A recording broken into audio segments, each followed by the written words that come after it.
You're listening to the Ontos Podcast, where we explore the nature of stories and the pursuit of being in truth. I'm Mac, And I'm Vaud. and our sentience depends on you. Now cue the intro music.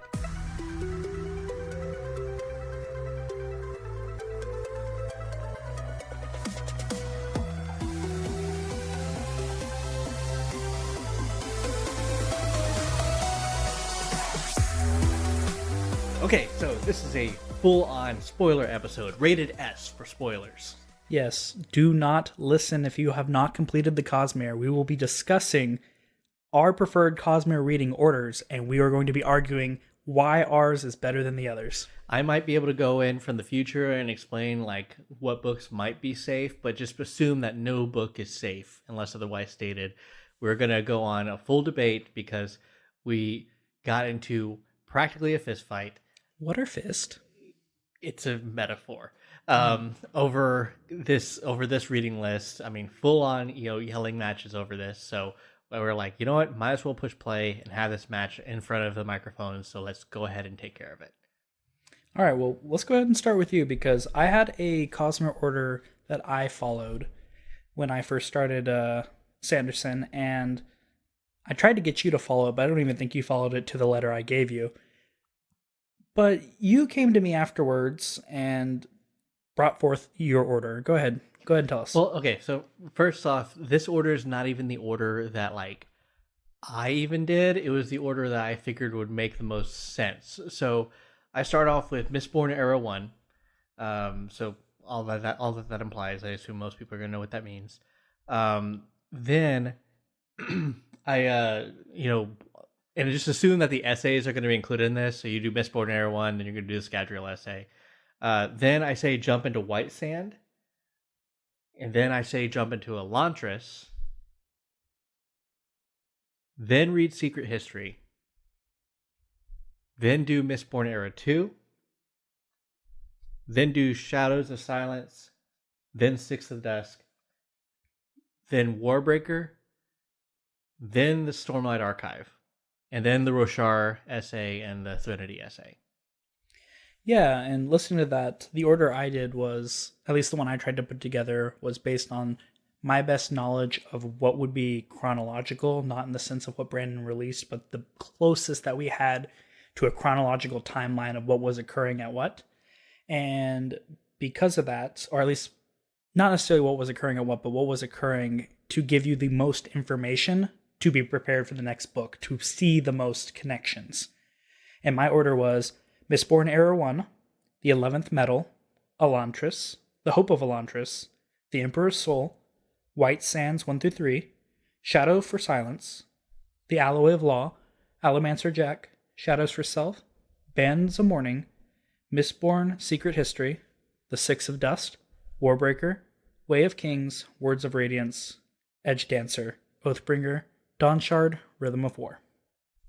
And see, I know you were talking about pushing Secret History so far down the line. Are we going to go to the most contested point immediately? Let's just go. I mean, here's the thing: is so the reason I had my the way I had it set up was, first off, I started with Mistborn.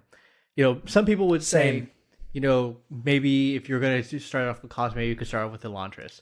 No, but let's just say Elantris is very average. It's okay. Yeah. It's fine. And again, when we do our read through, I think your point that Wraithen is the main character. If you think of him like that, he is the main character. It makes the story better, and I would love to. Can't wait to get to that later. But let's be honest, most people get kind of turned off by Elantris.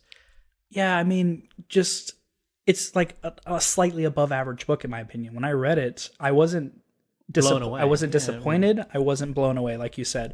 It's just, I was so happy I read something before it because I knew, and everyone says it's his weakest book. And I went, oh, this is his weakest book. It's like it shifted my view of it. It went from an average book to, wow, the weakest book this man's written is average?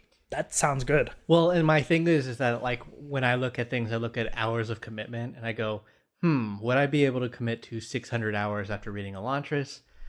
I don't know, and then you're saying, oh, no. Just give these other essays and then Emperor's Soul and also go read the next like Mistborn, then make your decision. I'm like, okay, just start with Mistborn. Yeah, and saying all this, there might be there. I know there are people out there who love Elantris, who say it's a fantastic book, and it's just turns out to be, at least most of the fan base's opinion, that Elantris is his weakest book.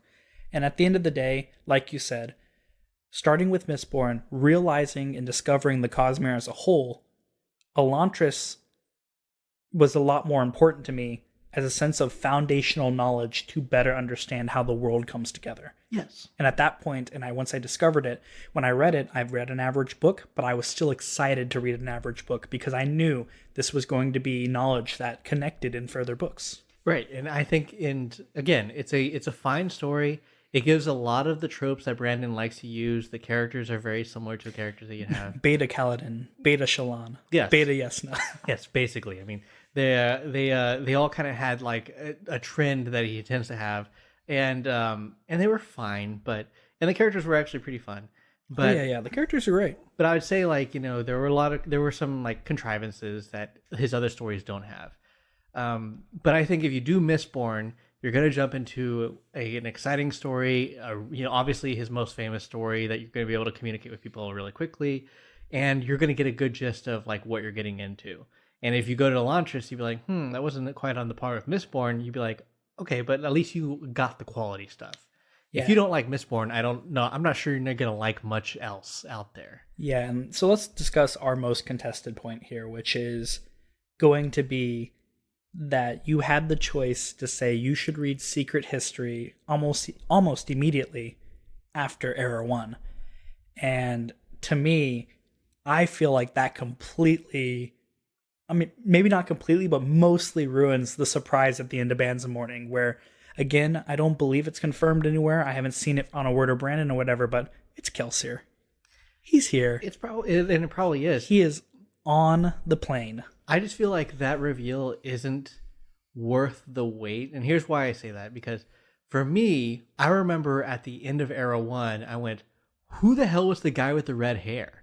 And also, a body showed up with preservation. And I was asking you those questions, and I was itching for those specific answers. Secret History. And you kept telling me Secret History, but I couldn't read it. Like on the reading list, it wasn't up for tabs yet. And I'm like, okay, if you read Mistborn Era 1, then you read Elantris, you're all prepared for Secret History. Because when they run into the Elantrians in Secret History, you know who it is. But here's even more. If you read White Sand before you get to Secret History, then you also run into Chris. Yes, okay. And so you'll recognize, oh, this is Chris. This is the person that we ran into White Sand. Oh, these are Elantrians. You don't have to even think about it. Because otherwise, if you read Secret History way late, earlier. I was going to say, I think I had to point out that the Irie, whatever the name is, that they were from Elantris, that they were Elantrians. I think when I talked to you, I said, those were Elantrians, weren't they? Yeah. And you're like, they were. And I was like, okay. I was like, that's cool. So Elantris is already kind of paying off. But that's my point, is that like, if you read Secret History right after Era 1, I think you're doing yourself a disservice because you're going to miss the Elantrians, you're going to miss Chris. But if you read Secret History after you've gone through White Sand and gone through Elantris, then you have all the information and you're going to like get really into the world. And you're not going to have to wait very long. I hear what you're saying, but it's one of those things of like saying, then we can have reading orders where we do rereads. Because otherwise, I'm talking about starting with Warbreaker. Well, okay. Like my final argument here, you said it wasn't a big deal or it wasn't worth the payoff in the end. I'm telling you, at least for me, when I read Bands of Mourning and I realized that was Kelsier at the end, my first thought was, how is he here? Where did this come from? Because the last mention until Secret History of Kelsier is at the end, I believe it's at the end of The Hero of Ages. Spook hears him talking to him, and we don't know whether or not he's still going a little crazy or not. Is there something else going on? But we have the assumption that that he might still be going a little crazy, because we do realize by the end of the book that Rune is messing with him, but we don't really understand how until Secret History. We don't understand the extent of preservation and ruin until Secret History. I can see your point. I can and my other thing is for your understanding. I think you're right. Like just understanding having a better, like, the knowledge is fresher and stuff like that for Secret History, I think you're right. I still stand by waiting until the end of Bands of Mourning will give you the biggest bang for your buck in surprises. My only problem with the reveal of Band's Morning is because one, it's not 100% confirmed, and kind of even if it was, like, I don't know, I feel like the biggest reveal for Kelsier as far as like, oh my gosh, he's alive. You could make the same argument about Rhythm of War. Oh, don't read Secret History until you get to Rhythm of War, and then you find out like who was that guy that got beaten up, and it's like, oh, that was Kelsier, the Lord of Scars. That's kind of how I look at it. Maybe be like, whoa, that's way late to be reading Secret History. And Secret History, again, you could have read none of Secret History and gotten perfectly fine with most of the things. You just wouldn't know who the guy, who AT was and who Laris was, and you wouldn't know that Kelsier is actually confirmed to be still alive. But that's kind of the way I look at it. But that's why I'm saying, like, with Secret History, I want to get to it like as quickly as we can, because that's like your first real step into the Cosmere. That's when you go from just being in stories to being, this is now Cosmere stuff. Yeah, because like you mentioned, like, Brandon Sanderson does an absolutely amazing job of making each book, each series feel like its own self-contained series, and then having these little like foreshadowing or little hints of the overall connection. But you're right, Secret History is the first time you just read something, you go, oh, Brandon is just literally going, by the way, here's every connection I had planned for this little area. Come see it all. Right. And so that's kind of why I wanted to get to it earlier. But let's talk about, like, one of the reasons I did the reading list the way I, mentioned it was because if I was going to tell someone to start reading, then that's how I would start it up. Now, I say put your best foot forward, and I started with Mistborn, but an argument could be made to start with Warbreaker, because it also doesn't depend on it knowing anything else besides its own story. But the biggest argument against starting with Warbreaker is I would argue you have to reread it before you start Stormlight. I mean, I agree with you. It's absolutely great, but we need to tell everyone here the real reason you want to start with Warbreaker. Okay, like, we need to unveil your bias for Dinth. Yes. Okay. So when you first, like we mentioned in episode 0, I love Dinth. Yeah. You first sold me on. You're like, oh, wait until you get to Warbreaker. There's this guy named Dinth, and he's like, you know what I hate about being a mercenary? You know what I hate about being a mercenary? You know what I hate about being... And I was like, that sounds like a fun guy. And when I was there, I was like, oh, this guy's hilarious. This guy is so fun. We're like in a nice little swashbuckling adventure. And he dissects animals and torches them to death. Oh, it wasn't Dinth. It was his friend, Tong Fa. And he actually, like, he's a really not good guy. Yeah. Now, like, when we get to our Warbreaker talk, that's going to be a thing. But I think Warbreaker, I honestly feel like it's my favorite Cosmere book. Solo? I would have to agree with you. Like, Solo on its own. I think up to this point, I can't tell you anything until we get all of Stormlight and it's finished. But like, if I had to go with the series, it's definitely Mistborn. It's just my favorite Cosmere series so far. But yeah, solo book. If I said you're only allowed to read one Cosmere book, I would choose Warbreaker, because it wouldn't get you addicted to the Cosmere if you were unfortunately only allowed to read one book. But it's such a beautiful solo story. Yeah, it's a great thing, and I mean, if my next level on book, is probably the end of Era 1 of Mistborn, only because he built all those payoffs into Seiza becoming Harmony and all that other stuff, and that was like a huge thing. Now, don't get me wrong, Stormlight has plenty of those type of big reveals, but I guess like that's when I had like hair standing on end and things like, and I guess it all happened in like a series. Stormlight requires like a lot of build up to get to those things, and don't get me wrong, they're fantastic, but it's just like your most bang for your buck is there.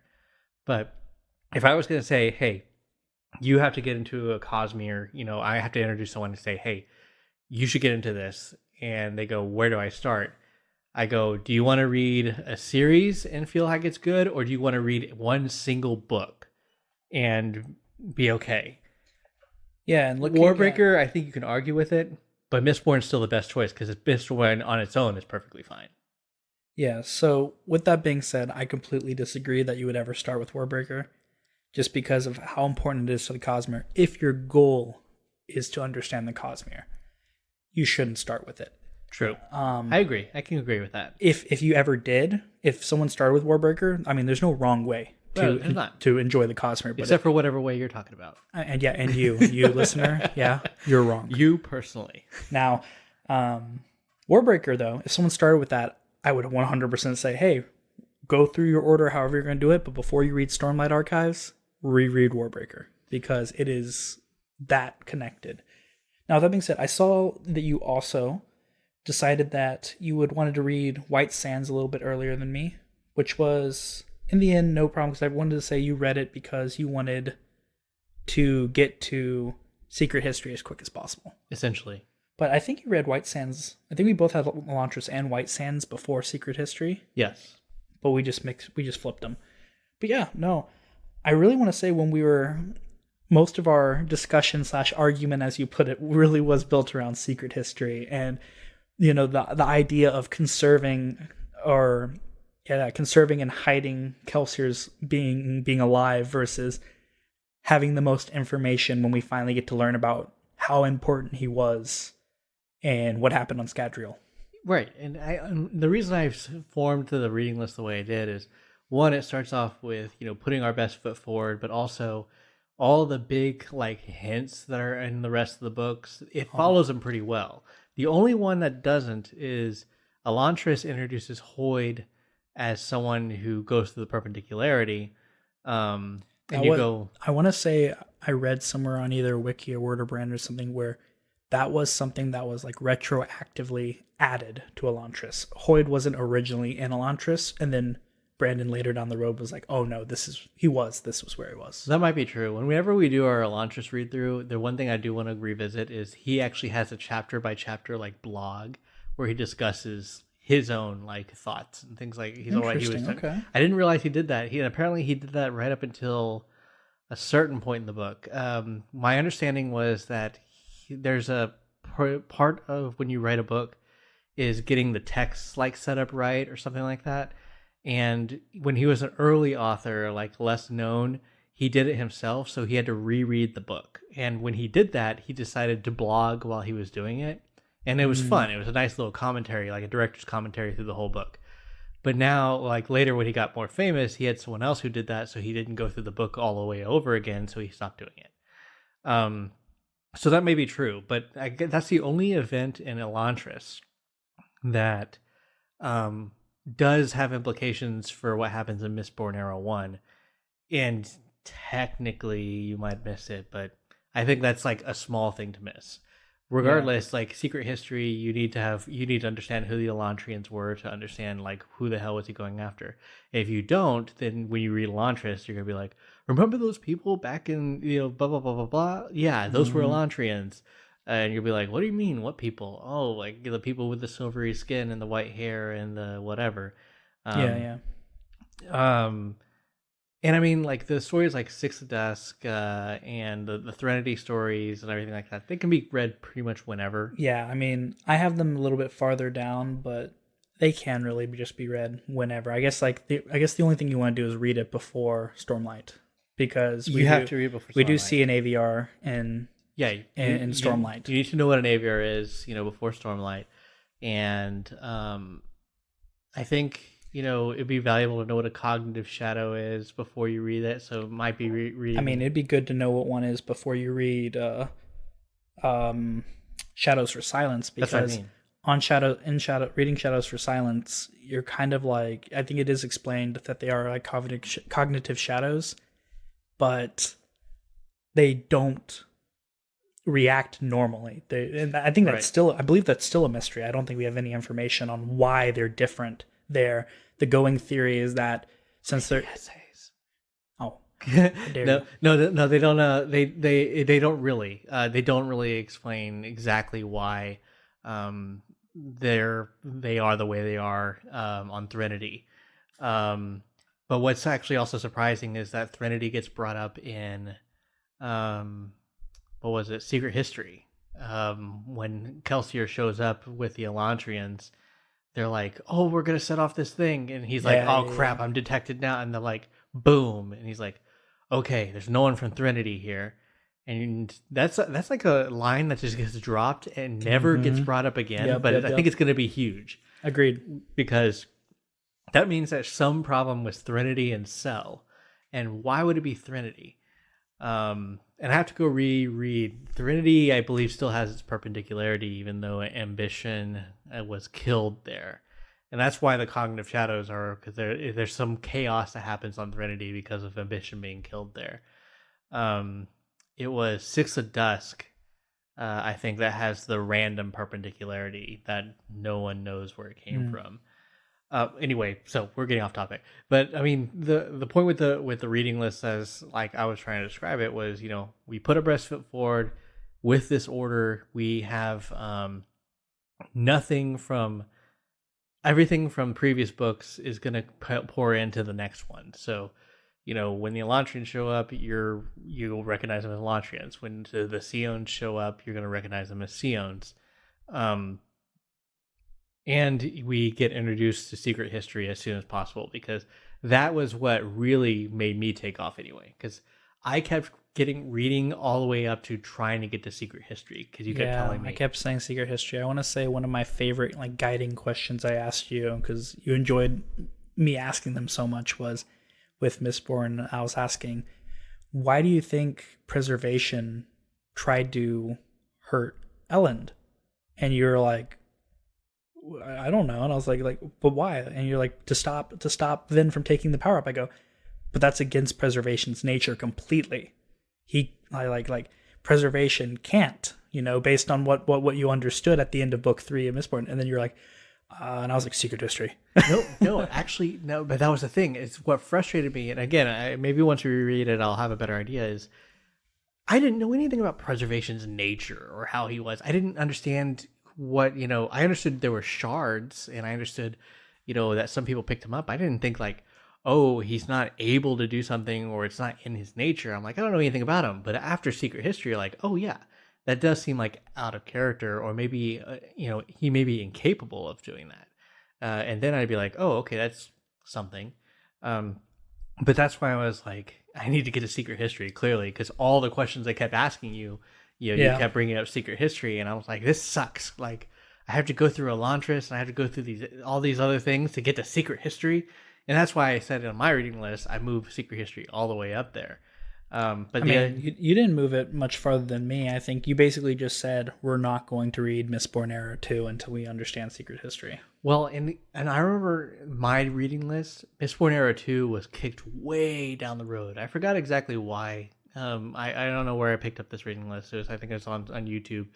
But like Mistborn Era 2 was kicked way down, and I was kind of disappointed, because I wanted to, after Mistborn Era 1, I wanted to jump into Era 2. But I understood that there were like some things that were going to be released. But honestly, in Era 2, there's the only thing you need to know are White Sand, just so you couldn't recognize Chris when she shows up. Hoyd, just because you can recognize him when he shows up. And then Secret History, which you don't even need Secret History. But knowing Kelsier's alive, that's another big thing to point out with Iron Eyes. It's like, okay, so we know Kelsier's directing things. Could he also be directing Marsh, you know? Yeah. Like, who is Marsh serving? Because you would think, like, oh, there are people serving Harmony. You might think, oh, they're just serving Harmony. But Secret History puts into context, could he be serving Kelsier? Because Kelsier's already proven that he can talk to people. He was able to talk to Spook without him being spiked. And you would assume that he probably is able to interact even more with people who are spiked, especially since with a big reveal at the end of Bands of Mourning. And I think that puts into context also the ending of Bands of Mourning, where it showed, you know, someone with lines coming out of his right eye. Kelsier. You'll go, that's Kelsier. Yeah. And you may not make that connection unless you know already for a fact that he's alive. I don't know. I think I made the connection when I heard survive. Yeah, but again, it would be like kind of implied. You'd be like, is it? Maybe, possibly. But if you read Secret History, you'd be like, oh. And actually, I think that makes that reveal even bigger, that he is an agent here. Like, he may or may not be the guy who showed up as the Lord Ruler in the end, but we do know for a fact that he has had his hands in here, Which, if you follow like Brandon's stuff, he already said like, oh, Kelsier is not done. He's definitely going to have like more of a part to play. But this just kind of like, confirms at least a little bit of what you might expect. Yeah, and learning later that, again, not confirmed by anything, but he's probably the Lord of Scars, the leader of the Ghost Bloods. Oh, come on. That's basically confirmed. Confirming that makes me so happy, because one quote I remember, and I can't give you the exact one from Brandon Sanderson, I just remember hearing it from him, was, if you looked at Kelsier in any other story, from any other frame, in any other story, Kelsier would be the villain. Right, and that makes total sense. That makes total sense. I mean, honestly, if you look at Kelsier in a vacuum, not a great guy. He's not a great guy. Yeah. I mean, he had like his own like selfish reasons for doing things. I mean, even Ben was like, you mostly cared about yourself. You mostly cared about what you wanted. Yeah, he cared about he cared about his ideology. Like he would support people when they supported his plan. You could argue that the only people he truly like probably cared about were his wife and the crew he had directly, but liking a few people or loving a few people doesn't make you a good guy. Right. And I mean, again, I'm not bagging on Kelsier. I'm just saying that like in a vacuum, he's not really, that good of a guy. It would totally make sense for him to be a villain. Like, he seems exactly that kind of person. Like, yeah, I freed the slaves, but now I'm kind of interested in seeing what other trouble I can stir. And I'm gonna be, able to bring that up in whenever Trell and everything. I bet him and Trell like are gonna be a thing. Not like together. I think like that's gonna be an interesting dynamic going forward.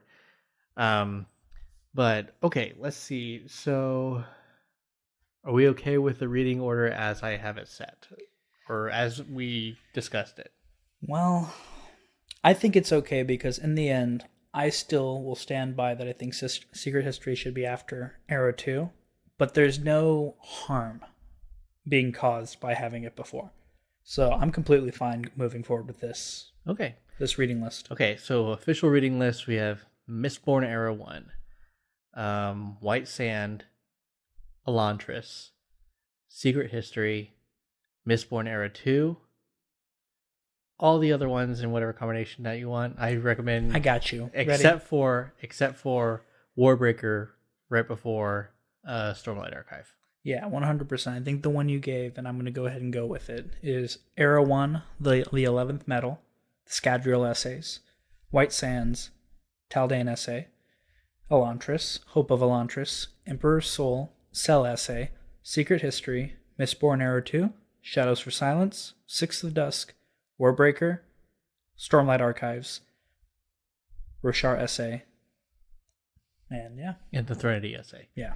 And so whenever we talk about our reading list, this is what we're officially going to go by. So if we start talking about Warbreaker, you're going to have to read everything basically all the way up until Warbreaker or the Stormlight Archive. If we talk about Era 2, you'll must have read White Sand and Elantris and all that. Yeah, and we'll discuss this in a future episode too, because again, this is more our spoiler episode, so a good chunk of people who are going to be listening to us aren't going to care about the spoilers. aren't going to even touch this episode. They better not touch this episode. If you did touch this episode, you're done goofed. Yeah, you're dead to me. Hey guys, it's Matt. Thanks for listening to the Altos Podcast. You'll start seeing regularly scheduled episodes starting November 14, 2022. If you'd like to follow us, please consider subscribing. We're a small project, so please support us with likes and comments, because that's what the algorithms crave. If you're listening to the YouTube channel, please hit the notification bell. And if you really want to give us a boost, consider supporting us on Patreon so we can give Vaud a better mic.